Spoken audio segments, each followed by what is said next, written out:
السلام علیکم. جماعت اسلامی د خپل نوې امیر انتخاب وکړو او هغه د کراچۍ حافظ نعیم الرحمن صاحب. ما وی چې نن درته د هغوی تاریخ ووایم چې حافظ نعیم الرحمن څنګه شخصیت دی. د جماعت اسلامی د سیاست سره به د ډیرو خلکو اتفاقي او د ډیرو بور سره اختلافي، خو جماعت اسلامی د پاکستان واحده پارټي ده چې د هغې کې دننه حقیقي جمهوریت دی او د دې د امیر انتخاب په دومره یو زبردسته طریقه کیږي چې عام کارکن هر سړی په دې کې حصه اخیستی شي او ودرېدی شي د امارت لپاره. یو دا وکړي چې شورا 3 نومونه ورکړي، خو د عام کارکن سره دا اختیار دی چې د دې 3 نومونو نه بغیر هم چاله ووټ ورکوي نو ورکولی شي. دې کې هېڅ پابندي نشته او دا حافظ نعیم الرحمن صاحب شپږم امیر منتخب شوی دی. جماعت اسلامی د ډیر بحرانونو نه تیره شوې ده، په سیاست کې اتار چړاو راغلی دی. بهترین دور د جماعت اسلامی د قاضي حسین احمد صاحب په دور کې چې هغوی په عالمي سطح او په قومي سطح په سیاست کې ډېر لوی نوم کړی، ټولو پارټۍ را یوځای کړې وي، په ایشوز به ډېر ښه سیاست کو او پارټي ډیره په عوامي پذیرایي ډیره زیاته په هغه وخت کې شوی وه او د ام ام ای سره په اتحاد کې په صوبه پښتونخوا کې د هغوی حکومت هم جوړ شوی. خو بیا چې کله قاضي صاحب وفات شو او سراج الحق صاحب شو، نو د سراج الحق صاحب خپل صلاحیتونه ډیری خو سیاسي طور هغه ناکام ترین انسانو. جماعت اسلامی ډیره زیاته د هغه په قیادت کې سیاسي طور ډیر نقصان وکړو. اوس حافظ نعیم الرحمن چې دی دا یو ډیر فعال کردار دی. دی په 1972 کې په حیدرآباد کې پیدا شوی دی. د والدین چې دی اصل کې د علیګړ نه راغلي وو. دوی 4 وروڼه او 3 خویندې دي او د حافظ صاحب خپل 2 بچیم حافظ القرآن دي. په ناظم آباد کې د کرایې په یو کور، پوره کور کې نه، په پورشن کې اوسي. د پیشې د لحاظ سره دی انجینیر دی او په یو پرایویټ اداره کې د هغې جاب هم کوي او د جماعت اسلامي ذمهواریان هم کوي. جماعت اسلامي چې څومره په کراچۍ کې فعال ده، کو دغسې دا په ټول ملک کې فعال شوي، نو دوی به په سیاست کې هم ډېر مخکې شي او په حکومت کې به هم ډېره لوی سي. داسې کارونه وکړو کې سي چې کله د عوام کراچۍ سره ظلم کوي نو حافظ نعیم ورته ولاړي او یو دغسې ظالم سړي ته مخې ته ودرېدو چې پاکستان کې د هغه باره کې څوک سوچ هم نشي کولی او هغه و د ملک ریاض چې د خلکو په بهریا ټاون کې اربونه روپۍ خوړلې وي او پلاټ یې نه ورکو. هغه ایشو حافظ نعیم الرحمن صاحب راچوته کړه. خلکو دا خیال و چې د دغه سره خو پیسې دي، میډیا یې کنټرول کړي او بل ډیر ریټایرډ جرنیلان د فورسز ورسره نوکران دي د ملک ریاض سره. نو حافظ نعیم یو پرایویټ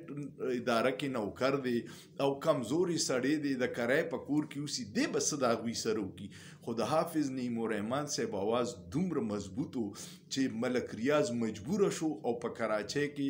د جماعت اسلامی مرکز ته لاړو، د هغې خلکو مسله واورېده او حل یې کړوله. نو دا د حافظ نعیم الرحمن صاحب ډېر لوی کریډیټ و. بیا اوس بلدیاتو الیکشن کې خلکو ته پته ولګېده چې حافظ نعیم زموږ د مسلو د حل لپاره صحیح اواز چوتی. د دې نه باوجود چې په کراچۍ کې د ایم کیو ایم دهشتګردي او تنظیم ټولو ته معلوم دی، هغوی ته که څوک سړی ولاړو نو هغه حافظ نعیم الرحمن و. حافظ نعیم الرحمن کې دا صلاحیتونه دي چې یریږي نه، ځکه چې دا ډیر خلک همت غواړي د بدماش ته ودرېده، ظالم ته ودرېده. دا د حافظ نعیم ډیر لوی خصوصیت دی. کراچۍ کې چې بلدیاتي الیکشن وشو نو واحد لارجست میجارټي چې وه هغه جماعت اسلامي وه او هغوی د تحریک انصاف سره اتحاد وکړو او ټولو ته پته وه چې بس حافظ نعیم صاحب به اوس د کراچۍ میر شي. خو پیپلز پارټۍ هغه حرکتونه وکړه کم چې په 8 فروری د تحریک انصاف سره په ټول ملک کې شوي وو چې کله ولا کسان اغوا کړه او هغه سیاسي عمل دومره متنازع کو پیپلز پارټۍ د پولیس په ذریعه، د سرکاري مشینرۍ په ذریعه، چې حافظ نعیم الرحمن نه هغه سیټ په زور زبردستۍ واغستو. بیا اوس په الیکشن کې حافظ نعیم صاحب چې سواغستا نو هغه له سیټ ورکو خو هغه انکار وکړو اخلاقی جرأت یې وکړو خلک د اسمبلی سیټ پسې لیونی هغه انکار وکړو او هغه وی چې نه دا حق د تحریک انصاف ګټلې دي دا د هغوی حق دی زه په جعلي طریقه اسمبلی ته نه ځم اوس چې کله هغه د جماعت اسلامي امیر شو نو ډیر خلک دا وی چې کوچره هغه دغه خپل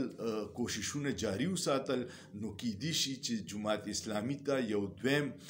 قاضي حسین احمد ملاو شي او جماعت اسلامي بیا یو ډیر فعال کردار په سیاست کې ادا کیدی شي چې تاسو د جماعت د سیاست سره اختلاف یا اتفاق کوي خود دا یو کریډټ باور کوي چې جماعت اسلامي کې دنه حقيقي جمهوریت دی نور ټولې پارټیانې په سیاسي وراثت را رواني د پلار نه پس زوی شي زوی نه پس لور شي لور نه پس خور شي دغه سلسله را روانه ده او د پارټي قیادت بل چاله نه ورکي او جماعت اسلامي کې یو عام سراج الحق صاحب یو ډیر غریب سړی اغم امیر شوی دی او اوس حافظ نعیم الرحمن صاحب چې د کرای په کور کې په یو پورشن کې اوسي هغه هم د جماعت امیر شو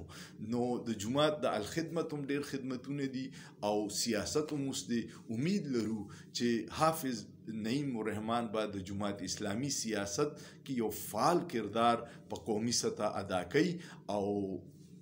سیاست د هر پارټي حق دی او سیاستدانان به دا ملک مخکې بوزي کرپټ خلک یا غیر جمهوری خلکو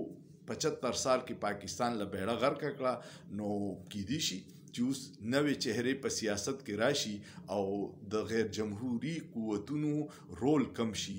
نو موږ به الله ترقی کوو ستاسو څه خیال دی د حافظ نعیم الرحمن سے باره کې خپل کمنټس وکړئ او دا ویډیو ډیره شیئر کې او سوچ پیو کې په سوچ کې څه ګناه نشته